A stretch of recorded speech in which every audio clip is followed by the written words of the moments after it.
For today's video guys, I'm wearing my another top guys.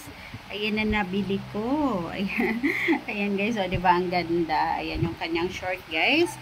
Ay kanyang short. Ayan po. Yung brown short niya guys. Ayan. And then yung kanyang top guys. Ayan. Yung ating light parang orange guys. Ayan o diba ang ganda. Ang ganda niya guys. O worth of 100 pesos.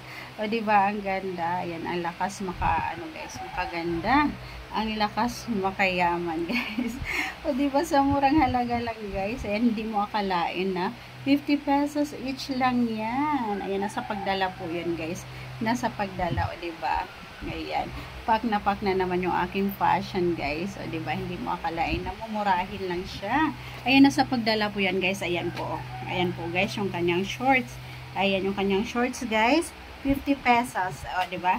Ang ganda. And then kanyang top. O diba guys? O diba ang ganda? Ang ganda o diba? Ayan, pak na. Pwede na siya pang fashion. O diba? I really love it. O diba guys? Ayan o, hindi na sayang yung aking pagbili guys. Ayan, pwede na siya pang lakad guys. O diba? Sa murang halaga lang. Ayan o diba? Pwede na siyang panglakad. Diba? Ayan, o, diba? Ayan, pak na naman yung aking outfitan, guys. Ayan, worth of 100 pesos. Ayan, I really love it.